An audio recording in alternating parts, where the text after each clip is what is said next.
Le travail de l'artiste, ça peut être un travail solitaire, mais ça peut être aussi un travail collectif. L'intervention de plusieurs personnes dans l'atelier, ça a été toute une façon de réapprendre un peu à envisager son travail.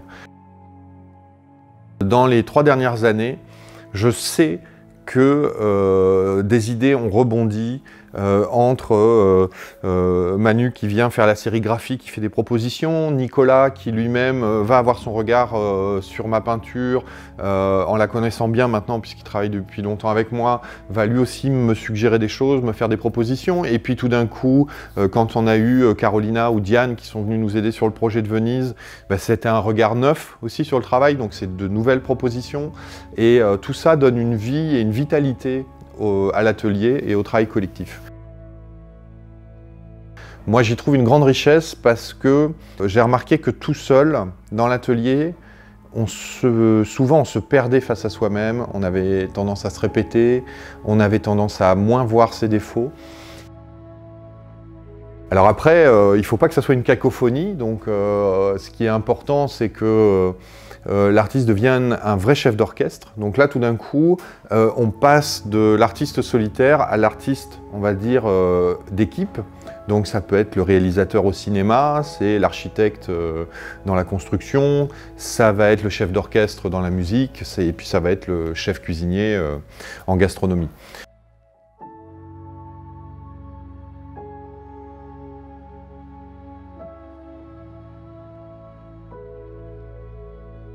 J'aime de plus en plus avoir ces moments collectifs dans l'atelier qui permettent une réflexion, qui permettent un échange, alors que les moments de solitude, quand ça se passe pas bien, c'est souvent des moments de déprime en fait dans l'atelier, parce que on est sur des moments laborieux, on est sur des moments compliqués, et le fait de travailler en collectif rend ces moments un peu moins pénibles.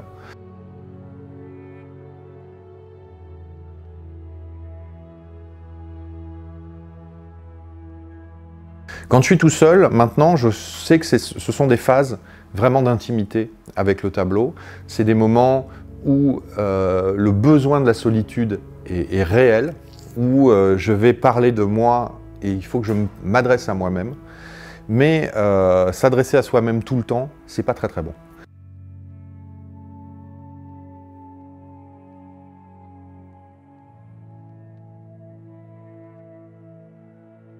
Je comprends tout à fait qu'on puisse ne pas toucher à la réalisation d'une œuvre.